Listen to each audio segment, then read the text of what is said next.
আসসালামু আলাইকুম। আশা করি সবাই ভালো আছেন। আমার চ্যানেলে সবাইকে স্বাগতম। বিএনপি বাংলাদেশের বৃহত্তম একটি দল। দীর্ঘদিন ক্ষমতায় ছিল না বিএনপি। বিগত ১৫ বছর আওয়ামী লীগ সরকার একচাটিয়া, অনেকেই বলেন জোর করে, তারা ক্ষমতায় টিকিয়ে রেখেছিল। কিন্তু গত ৫ আগস্ট শেখ হাসিনা সরকারেরও পতন হয়।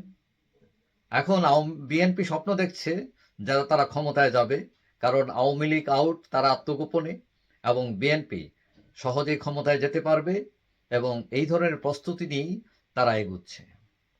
এখন কথা হচ্ছে, বিএনপি যে যাবে ক্ষমতায় সেটা বড় প্রশ্ন নয়। এখন যে প্রশ্ন উঠেছে যে সংস্কার। কারণ বর্তমান এই আধুনিক যুগে যুগোপযোগী সংগঠন না থাকলে রাষ্ট্র কাঠামোতে আপনি কোনো ভালো ভূমিকা নিতে পারবেন না। মান্ধাতা আমলের চাষাবাদ দিয়ে এখন আর চাষাবাদ হয় না, ছাগল দিয়ে হাল বাওয়া যায় না। সো বিএনপি কতটুকু প্রস্তুত, নাকি সে আগের অবস্থাতেই আছে, তার একটু অ্যানালাইসিস করে চলেন। বিএনপি ১৯৯১ সালে যখন ক্ষমতায় আসে খালেদা জিয়ার নেতৃত্বে, তখন খালেদা ছিলেন প্রথম নারী প্রধানমন্ত্রী বাংলাদেশের, এবং খালেদা জিয়া একসময় পলিটিক্সই করতেন না, তিনি জাস্ট একজন গৃহবধূ ছিলেন।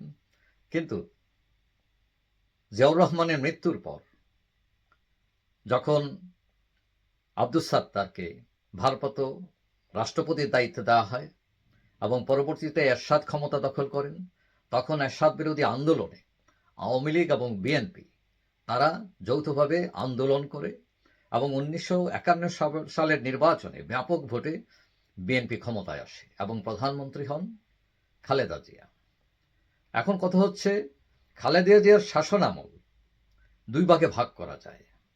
একটা হলো যে ১৯৯১ থেকে ১৯৯৬, আর আরেকটা হচ্ছে ২০০১ থেকে ২০০৬ সাল। এখন খালেদা জিয়া তিনি তার শাসনামলে প্রথম দিকে ৯১ থেকে ৯৬ তার শাসনামল অনেক স্বচ্ছ ছিল, অনেক স্ট্রং ছিল।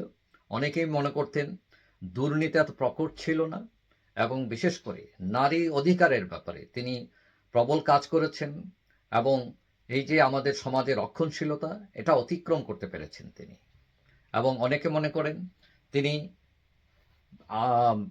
স্বৈরাচার বিরোধী আন্দোলনে অনেক স্ট্রং ছিলেন, তার ভূমিকা, এবং রাজপথে তাকে দেখা যায় এবং তিনি কোনো আপোষ করতে রাজি হননি।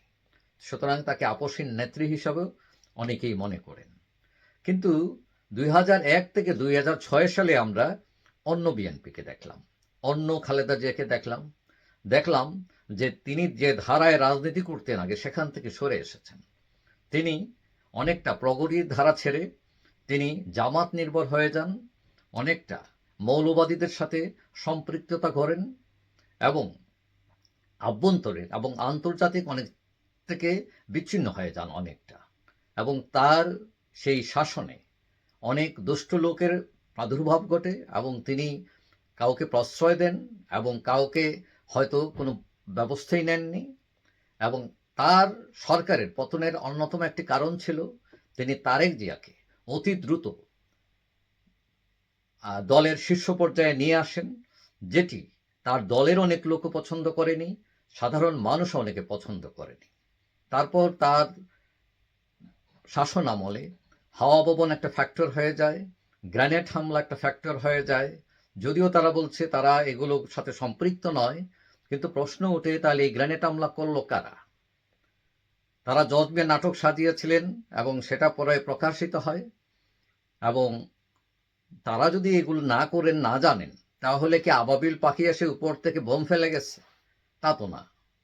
তারপরে তার দল থেকে বদরুদ্দোজা চৌধুরী, অলি আহাদ চলে যান, দলকে দুর্বল হয়ে যায়, মান্নান বইকে বহিষ্কার করা হয়, এবং চরম দুর্নীতি, অনিয়ম, এগুলোতে দল দুর্বল হয়ে যায়, এবং তার তার যে সুনাম ছিল সেটা নষ্ট হয়ে যায়। এখন কথা হচ্ছে, খালেদা জিয়া অনেকটা অসুস্থ, এখন সেখানে তারেক রহমান দায়িত্বে আছেন। এখন অনেকে মনে করেন এই দল এখন অনেক দুর্বল, কিন্তু তার রয়েছে ব্যাপক ভোট ব্যাংক, বিশেষ করে নারীদের মধ্যে তারা অনেক বেশি জনপ্রিয়। এখন কথা হচ্ছে, তাদের প্রথম প্রশ্ন যে তারা যে গতানুগতিক রাজনীতি করে আসছিলেন এতদিন, সেটাই কোনো কাজ দেয় নাই। কেন কাজ দেয় নাই? যেমন খালেদা জিয়ার মুক্তির ব্যাপারে তারা এই গত 15 বছরে কিছুই করতে পারেননি। শুধু সেটা নয়, সরকার পতনের আন্দোলনেও তারা ব্যর্থ হয়েছেন। বিএনপি তেমন কোনো পারফরমেন্স দেখাতে পারে নাই। এখন কথা হচ্ছে, এই অবস্থায় এসে যদিও তাদের নেতা তারেক রহমান বিদেশে থাকেন, কিন্তু এখন তিনি সুন্দর সুন্দর বক্তব্য দিচ্ছেন এবং তিনি অন্যদেরকে আক্রমণ করতে মানা করছেন। গতকাল রোববার বলছেন যে তারা চান যে একজন প্রধানমন্ত্রী 2 টার্মের বেশি থাকবেন না, ভালো কথা, যাতে স্বৈরশাসক তৈরি না হয়। এখন কথা হলো, তার দলের মধ্যেও আগে সংস্কার করতে হবে।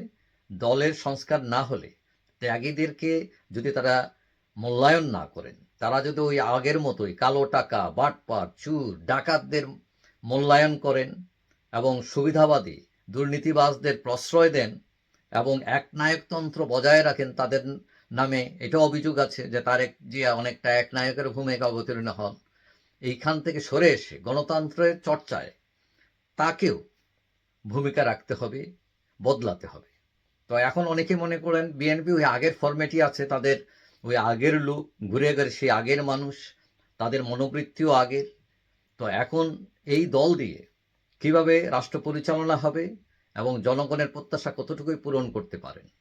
আগের এই জন্য বললাম, আজকে গতকালকে আমরা একটা ঘটনা দেখলাম, যেমন ব্যাংক ডাকাত, কোটি কোটি লক্ষ কোটি টাকা পাচারের এস আলম গ্রুপ, যারা অনেকগুলো ব্যাংককে খালি করে দিয়েছে, সেই এস আলম গ্রুপের অনেকগুলো দামি দামি গাড়ি ছিল, এইগুলোকে মোটামুটি বের করে নিয়ে যাওয়ার ক্ষেত্রে তাদের চট্টগ্রাম দক্ষিণ জেলার নেতারা সাহায্য করেছেন এবং সেটা ভিডিও ফুটেজে আসছে। যদিও তাদেরকে বহিষ্কার করেছেন এবং সেই একই দিন তাদের নেতা, কেন্দ্রীয় নেতা সালাউদ্দিন, যিনি এতদিন ভারতে ছিলেন, সম্প্রতি আসছেন এবং তিনিও যে গাড়ি চড়ে জনসভা করলেন কক্সবাজারে, সেই গাড়িটিও এস আলম কোম্পানির, সেই দামি গাড়ি। তো এখন দেখা যাচ্ছে তারা ক্ষমতায় যাবার আগেই ওই দুর্নীতিবাজের সাথে সম্পৃক্ত চলে যাচ্ছেন। এখন এস আলমের এই গাড়ি, তাদের সাথে সম্পৃক্ততা, এই নিয়ে সালাউদ্দিনের ব্যাপারে তার দল কোনো ব্যবস্থা নেবে কিনা আমাদের জানা নাই এবং আমরা মনে করছি কোনো ব্যবস্থা নেওয়া হবে না এবং যেই লাউ সেই কদুই থাকবে। তারপরে আশা থাকলো যে তারা বদলাবেন, সংস্কার হবেন, তারা যাতে আগের পথেই না হাঁটেন, তারা যাতে নতুন পথ তৈরি করেন, তাহলে তার জন্য ভালো, দলের জন্য ভালো, দেশের জন্য ভালো। যাই হোক, সবাই ভালো থাকবেন। আশা করি দেখা হবে অন্য কোনো ভিডিওতে ইনশাআল্লাহ। আল্লাহ হাফেজ।